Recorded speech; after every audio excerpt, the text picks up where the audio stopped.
మన ప్రభు అయిన ప్రియరక్షకుడైన యేసుక్రీస్తు నామమున మీ అందరికీ శుభములు వందనములను తెలియజేస్తూ ఉన్నాం. గడిచినటువంటి కాలము దేవుడంతా కాచి కాపాడి మరొక పర్యాయం వేద పాఠశాలలో కలుసుకోవడానికి దేవుడు అనుగ్రహించినటువంటి కృపా భాగ్యముల కొరకై దేవాది దేవునికి వందనములు. ప్రార్థించుకుందాము. పరిశుద్ధ దేవ, మహోన్నతుడా, మహనీయుడా, యాకోబు పత్రిక 1వ అధ్యాయము 2వ వచనం నుండి 8వ వచనం గల పరిశుద్ధ లేఖన భాగములను మేము పరిశీలిస్తూ ఉండగా, మీరు మా హృదయములను పరిశీలించి మాతో మాట్లాడి మా విశ్వాసపు జీవితములకు మంచి ఆత్మీయ ఆహారం లభించుటకు కృప చూపించమని యేసు నామం పేరిట వేడుకుంటున్నాము తండ్రి, ఆమెన్.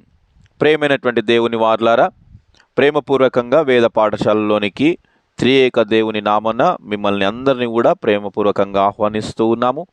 యాకోబు పత్రిక 1వ అధ్యాయము 2 నుంచి 8 వచనములు పరిశుద్ధ లేఖన భాగములను మనం గమనించినట్లయితే, జీవితంలో మన చేతిలో ఉన్నప్పుడే మనం సరిచేసుకోవడానికి ప్రయత్నం చేయాలి. ఆ జీవితము అయిపోయిన తర్వాత, ముగించబడిన తర్వాత సరిచేసుకుంటాము అంటే ఆ సమయం ఇంకా మళ్ళీ రాదు అని నేను ప్రభు పేరిట మీకు జ్ఞాపకం చేస్తూ ఉన్నాను. చాలామంది ఈ విషయాలను నవ్వుతూ త్రోసిపుచ్చే వారంగా ఉంటారు, కానీ తీక్షణంగా ప్రయత్నించు వారంగా, అంత మాత్రమే కాకుండా సాధన చేయు వారంగా ఉండడానికి ప్రయత్నం చేయాలని ఈ యాకోబు పత్రిక మనకు జ్ఞాపకం చేస్తుంది. ఇది ప్రప్రథమంగా బైబిల్ నుండి వచ్చినటువంటి మాట ఏంటంటే, సాధన, ఈ పరీక్షల్లో నెగ్గడం, విశ్వాసములో జాగ్రత్తగా నడవడం, విశ్వాసం కోల్పోకుండా ప్రయత్నం చేసేటటువంటి మాటలు ఈ యాకోబు పత్రికలో మనకు కనబడుతూ ఉంటాయి. యాకోబు చెబుతూ ఉన్నటువంటి మాటలు 1వ అధ్యాయం 1వ వచనం నుండి 12 వచనములు, ఎన్ని శోధనలు వచ్చినా, పరీక్షలు ఎదుర్కొన్నా కానీ చివరికి అది యేసయ్యలో విజయంగా మారుతుంది. ఈ విశ్వాసము మనం కలిగి ఉంటే ఎలాంటి శోధనైనా ఎదురించగలుగుతాము అని ఇక్కడ జ్ఞాపకం చేస్తూ ఉన్నాడు. ట్రయల్స్ ట్రంపెట్గా మారడానికి, అనగా విజయ బేరిగా మారడానికి ప్రయత్నించబడాలి అంటే విశ్వాసంలో మనం ముందుకు సాగేటటువంటి వారంగా ఉండాలి. 4 విషయాలను యాకోబు ఈ 1వ అధ్యాయంలో మన జ్ఞాపకం చేస్తూ ఉన్నాడు. ఏంటంటే, 1 కౌంట్, 2వది నో, 3వది లెట్, 4వది ఆస్క్. 1 లెక్కించడం నేర్చుకోవాలి, తెలుసుకోవాలి, సాగనివ్వాలి, అదేవిధంగా ఆస్క్, అడగాలి అని ఇక్కడ జ్ఞాపకం చేస్తూ ఉన్నాడు. ఎట్లా అనంటే, సంతోషమైనటువంటి గుణము చేత మనము లెక్కించడం నేర్చుకోవాలి, ఎంత కష్టం వచ్చినా, ఎంత నష్టం వచ్చినా. 2వది అర్థం చేసుకునేటటువంటి తెలివి మనము కలిగి ఉండడానికి ప్రయత్నం చేయాలి. 3వది తగ్గింపుతో కూడినటువంటి పని మనము నేర్చుకోవడానికి, ఆ తగ్గింపుతో కూడినటువంటి పనిలో సాగిపోవడానికి ప్రయత్నం చేయాలి. 4వది విశ్వసించేటటువంటి హృదయం మనము దేవుని యందు అడిగేటటువంటి వారంగా ఉండాలి. ఈ 4 విషయాలను వివరణాత్మకంగా చూచేటటువంటి ప్రయత్నం చేద్దాం. 1వ అధ్యాయము 2వ వచనంలో ఈ విషయం మన జ్ఞాపకం చేయబడుతూ ఉంది. మొదటి ఉపాంశం ఏంటంటే, సంతోషకరమైనటువంటి గుణం మనం తెలుసుకోవడానికి ప్రయత్నం చేయాలి. 2వ వచనంలో ఆ మాటలు మనకు జ్ఞాపకం చేస్తూ ఉన్నాడు. ఎంత పెద్ద శోధనైనా, పరీక్ష అయినా, ఎలాంటి కష్టమైనా దానిని మనము ఖచ్చితంగా సరి అయినటువంటి ప్రతిఫలము ఉంటుందనేటటువంటి విశ్వాసముతో సంతోషించేటటువంటి గుణం మనం కలిగి ఉండాలని ప్రభు పేరిట ఇక్కడ యాకోబు గారు మనకు జ్ఞాపకం చేస్తూ ఉన్నారు. ఈ మాటకు పోలికగా యోహాను సువార్తలో కూడా 18వ యోహాను సువార్త 16వ అధ్యాయము 33వ వచనంలో ఈ మాటలు మనం చూస్తాం. నాయందు మీకు సమాధానం కలుగునట్లు ఈ మాటలు మీతో చెప్పుచున్నాను. లోకములో మీకు శ్రమ కలుగును, అయినను ధైర్యము తెచ్చుకొనుడి, నేను లోకమును జయించి ఉన్నాను అనెను. ప్రియమైనటువంటి దేవుని బిడలారా, యేసుక్రీస్తు ప్రభుల వారే స్వయాన మాట్లాడుతూ ఉన్నటువంటి మాట ఏంటంటే, మీకు శ్రమ కలుగుతుంది, మీరు సమాధానంగా జీవించేటటువంటి వారుగా ఉండడానికి ధైర్యం తెచ్చుకొని విశ్వాసంలో మీరు ముందుకు సాగేటటువంటి వారుగా ఉండాలని అక్కడ జ్ఞాపకం చేయబడుతూ ఉంది. అపోస్తుల కార్యములు 14వ అధ్యాయము 22వ వచనంలో కూడా శిష్యుల మనస్సులను దృఢపరిచి విశ్వాసమందు నిలకడగా ఉండవలననియు అనేక శ్రమలను అనుభవించి మనము దేవుని రాజ్యంలో ప్రవేశింపవలననియు వారిని హెచ్చరించిరి అనేటటువంటి మాటలు ఆదిమ సంఘంలో జ్ఞాపకము చేయబడతా ఉన్నాయి. మనం దైవంచే ఏర్పాటు చేయబడినటువంటి వారం, దేవుని రెక్కల నీడలో దాచబడినటువంటి వారం. కొన్ని విషయాలు సాధారణంగా వచ్చేటటువంటి శోధనలు మనకేంటి అంటే అనారోగ్యము, యాక్సిడెంట్లు, డిసప్పాయింట్మెంట్స్, దుఃఖ దినాలు, ఇవన్నీ కూడా సాధారణంగా వచ్చేటటువంటి శోధనలు. క్రైస్తవులకు వచ్చేటటువంటి శోధనలు పేతురు రాసినటువంటి మొదటి పత్రిక 4వ అధ్యాయం 12వ వచనంలో ఇక్కడ జ్ఞాపకం చేస్తాడు. ప్రియులారా, మిమ్ములను శోధించుటకు మీకు కలుగుచున్న అగ్ని వంటి మహాశ్రమను గూర్చి మీకేదో ఒక వింత సంభవించినట్లు ఆశ్చర్యపరకుడి అని జ్ఞాపకం చేస్తున్నాడు. అది ఒక వింత కాదు, అది ఖచ్చితంగా సాతానుగాడు క్రైస్తవుల జీవితంలో చేసేటటువంటి ప్రక్రియ.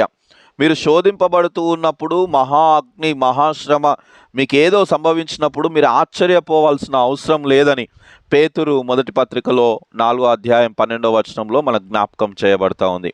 ప్రియమైనటువంటి దేవుని వారలారా, క్రైస్తవులను ప్రపంచం తృణీకరిస్తూ ఉంది. ఈ లోక సంబంధమైనటువంటి జీవిత విధానంలో ఒక యుద్ధము జరుగుతూ ఉన్నదని నేను మీకు జ్ఞాపకం చేస్తూ ఉన్నాను. కొన్ని మనం తెచ్చుకున్నటువంటి కష్టాలుగా ఉంటాయి. అవి దేవుడు ఇచ్చాడు అనుకోకూడదు. అవి మనము అజ్ఞానము, తప్పుడు నిర్ణయాల వలన జరిగినటువంటి కార్యాలు. ప్రేమైనటువంటి దేవుని వారలారా, సాతాను ఇచ్చేటటువంటి శోధనలు లేదా ఈలోక సంబంధమైనటువంటి జీవితంలో జీవించకుండా క్రైస్తవ జీవితంలో జీవిస్తూ ఉన్నప్పుడు, ప్రయాణం చేస్తూ ఉన్నప్పుడు వచ్చేటటువంటి కష్టాలు చాలా అతీతమైనటువంటివిగా ఉంటాయి. అవి అర్థం చేసుకోవడానికి మనకు దైవ జ్ఞానము కావాలని నేను ప్రభువు పేరిట మీకు జ్ఞాపకం చేస్తూ ఉన్నాను.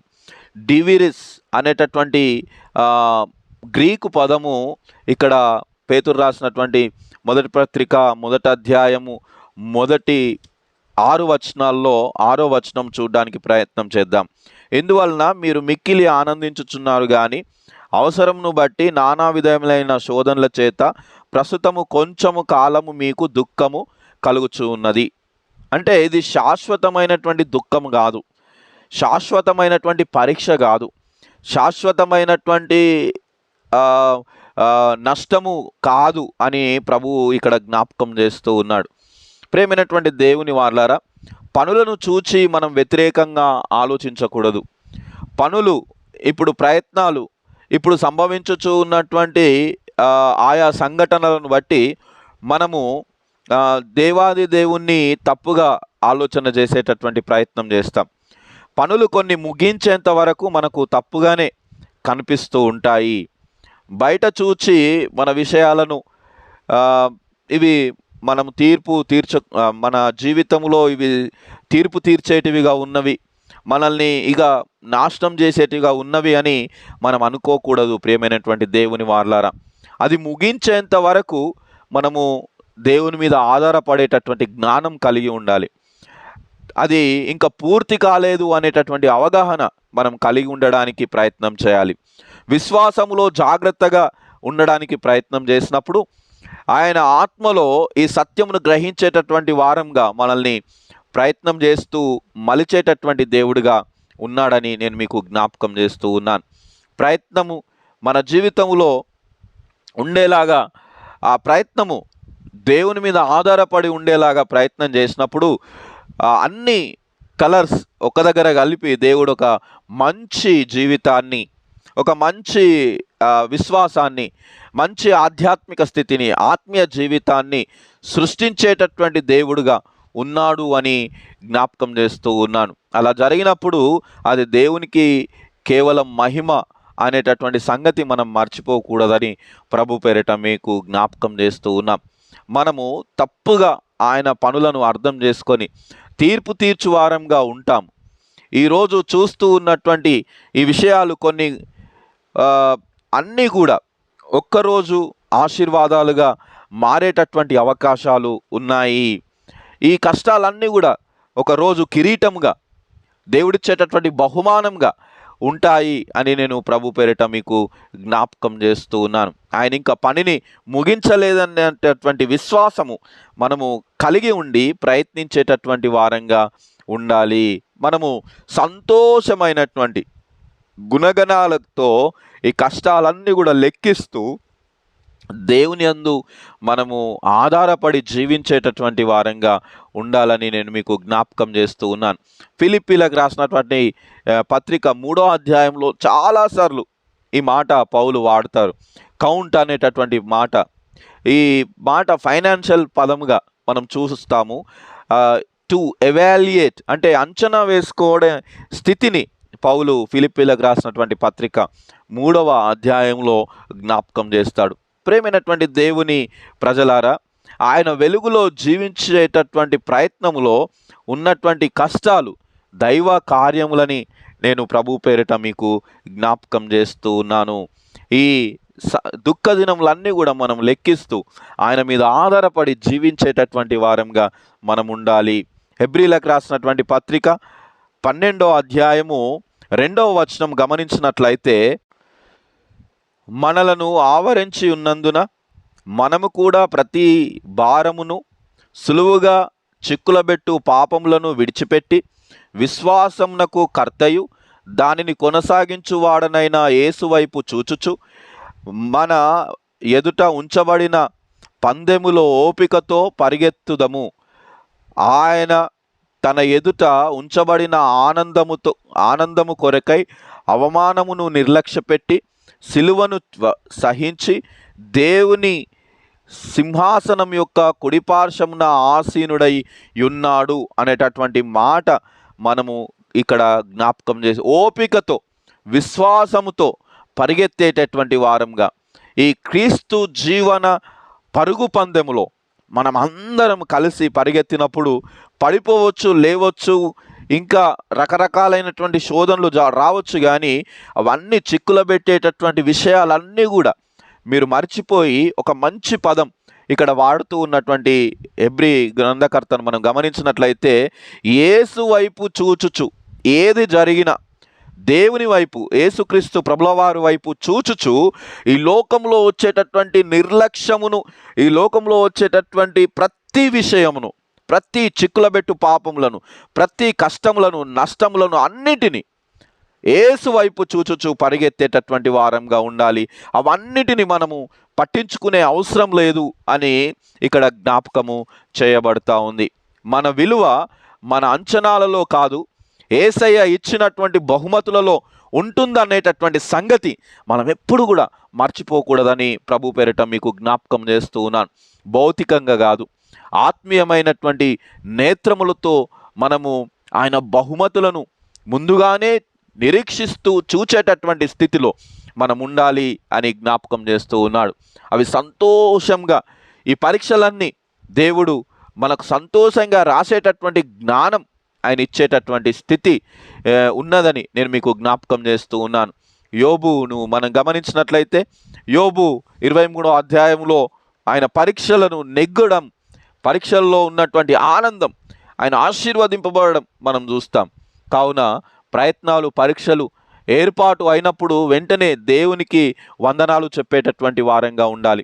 విశ్వాస నేత్రములలో మన బహుమతులను మనము ముందుగానే నిరీక్షిస్తూ చూచేటటువంటి వారంగా ఉండాలి. అది ఎలా?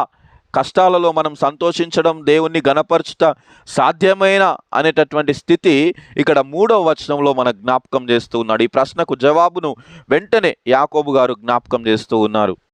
పరీక్ష ఓర్పును పుట్టించునని ఇప్పటిదాకా తెలుసుకున్నాము. అయితే ఇక్కడ ఏమంటూ ఉన్నాడంటే, మీరు నానా విధములైన శోధనలో పడినప్పుడు అది మహానందమని ఎంచుకొనుడి. అంటే అర్థం చేసుకునేటటువంటి మనస్సు, కష్టాలలో అర్థం చేసుకునేటటువంటి తెలివిని మీరు కలిగి అది మహానందమని ఎంచుకోండి. నో అండ్ అండర్స్టాండింగ్ మైండ్ అనేది చాలా ప్రాముఖ్యమైందని ఇక్కడ 3వ వచనంలో మనకు జ్ఞాపకం చేయబడతా ఉంది. క్రైస్తవులంగా కష్టాలను తుడిచివేస్తాడు దేవుడు అనేటటువంటి భావంతో మనము ముందుకు వెళ్ళేటటువంటి స్థితిలో ఉండాలని జ్ఞాపకం చేస్తున్నాడు. Faith is always tested. విశ్వాసము పరీక్షింపబడుతుంది. ఖచ్చితంగా పరీక్షింపబడకపోతే అది విశ్వాసమే కాదు అని ఇక్కడ జ్ఞాపకం చేస్తాడు. ఉదాహరణకి మనము అబ్రహామును చూసినట్లయితే ఆయన పరీక్షింపబడ్డాడు కాబట్టి విశ్వాసులకు తండ్రిగా ఆయన మలచబడ్డాడు. రెండవది, టెస్టింగ్ వర్క్స్ ఫర్ అస్.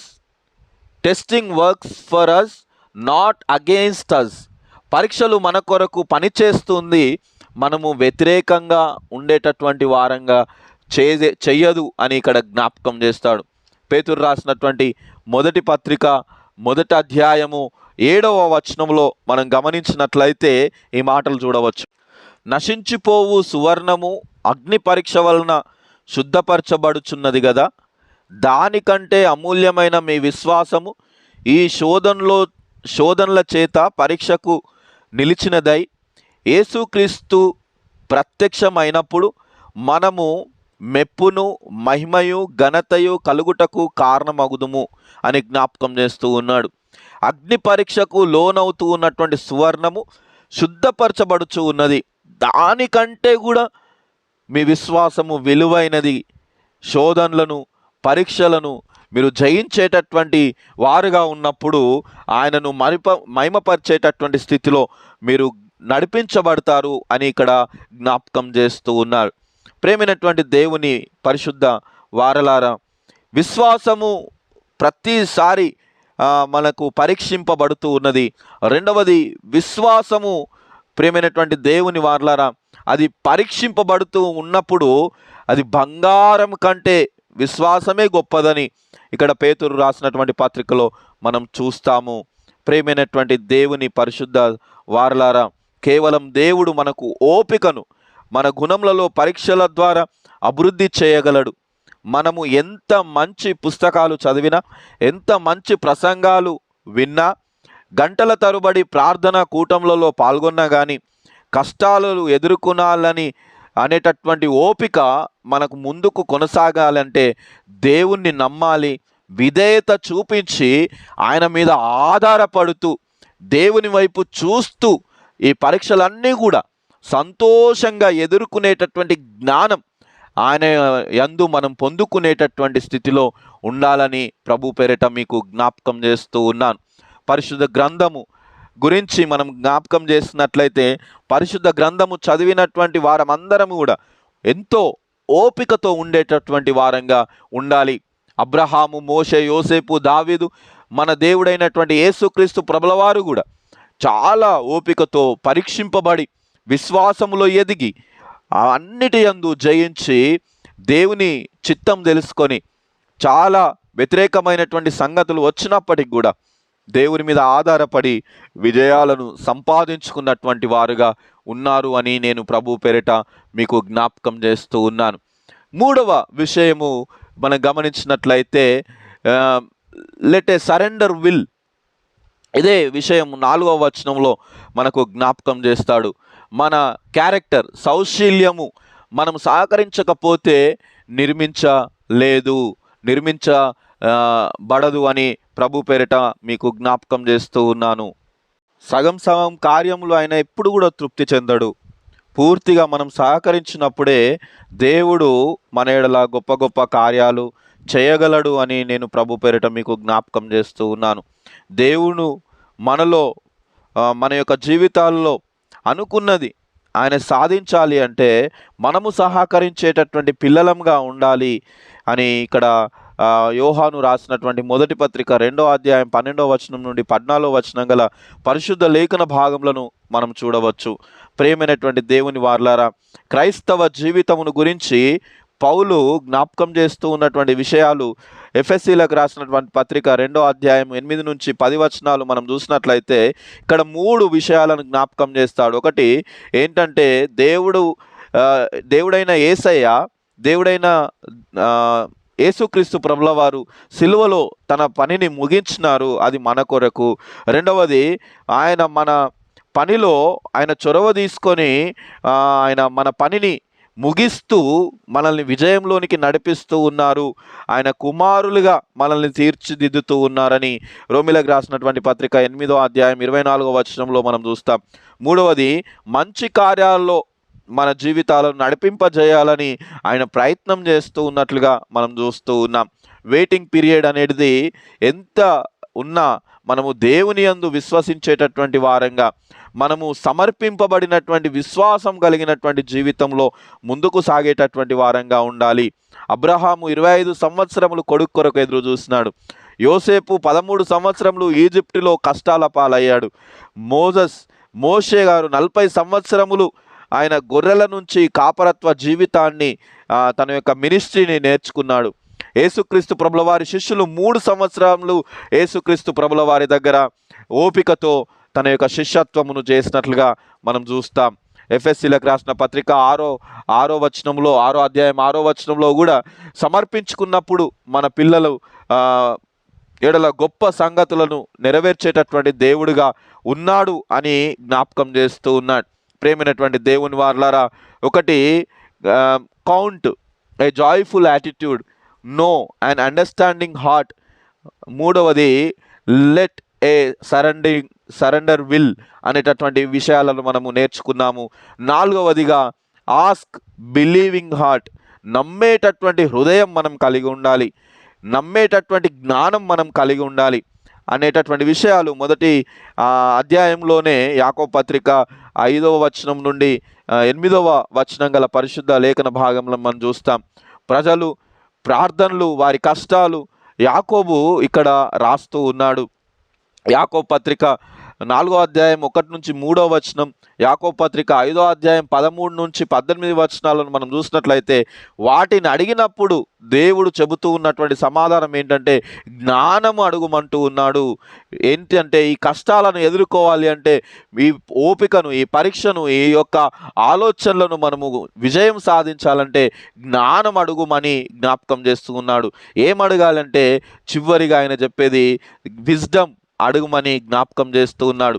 యూదులు జ్ఞానంను ఎంతో ప్రేమించేటటువంటి వాడుగా ఉంటాడు. అందుకే సామెతల గ్రంథము దానికి నిదర్శనంగా మనకు కనబడుతూ ఉంటుంది. జ్ఞానం తెలివిలోనికి నడిపిస్తూ ఉంది. We need wisdom, so we will not waste the opportunities God is giving us to matured అనేటటువంటి మాటలు మనం చూడవచ్చు. ప్రేమైనటువంటి దేవుని వారలారా, అవకాశాలు అభివృద్ధిలోనికి నడిపిస్తాయి, ఆ అభివృద్ధి జ్ఞానంలోనికి నడిపిస్తుంది. అవకాశాలు త్రోసిపుచ్చకూడదు అనేటటువంటి విషయాలను మనం జ్ఞాపకం చేసుకోవచ్చు. ప్రేమైనటువంటి దేవుని వారలారా, మన యొక్క జీవితాన్ని, మన యొక్క పరిస్థితులను, మన యొక్క కష్టాలను, మన నష్టాలను దేవుని యొక్క జ్ఞానము కలిగి ఉంటేనే దేవుని వైపు చూడగలము, దేవుణ్ణి ఆరాధన చేయగలము, దేవుణ్ణి ప్రార్థించగలను, దేవుని యొక్క విశ్వాసంలో ఎదగగలము, దేవుని యొక్క క్రైస్తవ జీవితంలో మంచి జీవితాన్ని జీవించడానికి మనం ప్రయత్నం చేయగలం. ప్రేమైనటువంటి దేవుని వారలారా, ఆయన జ్ఞానం మనకు చాలా అవసరము. ఆయన జ్ఞానము లేకుండా మనము ఈ యొక్క జీవితంలో మనము కొనసాగించబడలేము. ప్రేమైనటువంటి దేవుని వారలారా, జ్ఞానం అనేది నాలెడ్జ్ కాదు, విజ్డమ్ అనేది దేవుడు ఇవ్వాలి. నాలెడ్జ్ అనేది మనం ఈ లోకంలో పుస్తకాల్లో దొరుకుతుంది, మనం ఎదుగుతూ ఉన్నప్పుడు నేర్చుకోగలం. కానీ విజ్డమ్ అనేది మాత్రము దేవుడు మాత్రమే ఇవ్వాలి. అది మనము నేర్చుకోవడానికి సాధ్యపడదు. దేవుడే ఆ విశ్వాసంలో ఎదిగిస్తూ ఉంటాడు అని నేను ప్రభు పేరిట మీకు జ్ఞాపకం చేస్తూ ఉన్నాను. చివరిగా ఒక అంశం చెప్పి నేను ముగిస్తాను. ఏంటంటే సముద్రపు కెరటాలను మనం నమ్మడానికి వీల్లేదు. అది ఎగిసి పడుతూ ఉంటాయి, క్రిందికి పైకి వెళ్తూ ఉంటాయి. కానీ ఉదయిస్తూ ఉన్నటువంటి సూర్యుడు, అస్తమిస్తూ ఉన్నటువంటి సూర్యుడు వెలుతురునిచ్చేటటువంటి స్థితిలో నిలకడగా ఉండేటటువంటి ప్రయత్నం చేస్తాడు. అలలు ఎగిసి పడతాయి, అవి కింద ఉంటాయి. పైనున్నటువంటి సూర్యుడు మాత్రము ఎగిసి పడడు, నెమ్మదిగా ఉండేటటువంటి స్థితిని మనము చూడగలుగుతాం. ప్రేమైనటువంటి దేవుని వారలారా, మనము ఈ లోకంలో సముద్రం వైపు చూస్తే, సముద్రము లాంటి కింది భాగాన్ని చూస్తే మనము ఆ అలలకు, ఆ శబ్దానికి మనం భయపడతాము. కేవలం యేసుక్రీస్తు వైపు మనం చూచినప్పుడు ఆ నిలకడత్వము మనలో నేర్పించబడుతూ ఉంది. మత్తయి సువార్త 14వ అధ్యాయం 22 నుంచి 33 వచనాల్లో యేసుక్రీస్తు వైపు చూస్తూ నీటి మీద నడిచినటువంటి పేతురును మనం చూస్తాము. పేతురు యేసుక్రీస్తు ప్రభుల వారి వైపు చూచినప్పుడు చక్కగా నడిచారు. ఎప్పుడైతే నీళ్ళ వైపు చూచాడో మునిగిపోవడం ప్రారంభించాడు. మళ్ళీ వెంటనే మునిగిపోతూ ఉన్నప్పుడు ఆయన యేసయ్య సహాయం కోరినాడు. అప్పుడు వారి యొక్క జీవితంలో ఆశీర్వాదము, విశ్వాసము, అదేవిధంగా ఆధ్యాత్మిక స్థితి మొదలైందని నేను ప్రభు పేరిట మీకు జ్ఞాపకం చేస్తూ ఉన్నాను. డబుల్ మైండెడ్ మంచిది కాదు. ఒకే ప్రయాణం, యేసుక్రీస్తును చూస్తూ చేసేటటువంటి ప్రయాణం మన యొక్క జీవితంలో మంచి జీవితాన్ని, మంచి ఆశీర్వాదములను తెచ్చేదిగా ఉంటుందని నేను ప్రభు పేరిట మీకు జ్ఞాపకం చేస్తూ ఉన్నాను. మొదటిది, యేసుక్రీస్తు ప్రభుల వారు సిలువ మోసి మన కిరీటాన్ని ధరింపజేయడానికి మనల్ని సంసిద్ధులుగా చేసినాడు. రెండవది, కష్టాలు మనల్ని ఆయన మహిమలోనికి, ఆయన సాక్ష్యంలోనికి నిర్మాణము చేస్తూ ఉందనేటటువంటి సంగతి మనం మర్చిపోకూడదు. 4 విషయాలను విశ్వాసములో దైవ జ్ఞానమును కలిగినటువంటి జీవితములో మనము నేర్చుకోవాలి. ఏంటి అంటే, ఒకటి, మన యొక్క జీవితములో మనము లెక్కబెట్టేటటువంటి వారంగా, సంతోషంగా లెక్కబెట్టేటటువంటి వారంగా ఉండాలి. రెండవది, అర్థం చేసుకునేటటువంటి వారంగా మనం ముందుకు సాగాలి. మూడవది, సాగిపోవాలి, యేసుక్రీస్తులో సాగిపోయేటటువంటి వారంగా, తగ్గింపు జీవితమును కలిగి సాగిపోయేటటువంటి వారంగా ఉండాలి. నాలుగవది, విశ్వసించేటటువంటి హృదయం మనము అడుగుతూ జ్ఞానము పొందుకొని ఈ లోకంలో జీవించేటటువంటి వారంగా ఉండాలి. అలాంటి కృప త్రియేక దేవుడు మనందరికీ అనుగ్రహించి కాపాడునుగాక. ఆమెన్.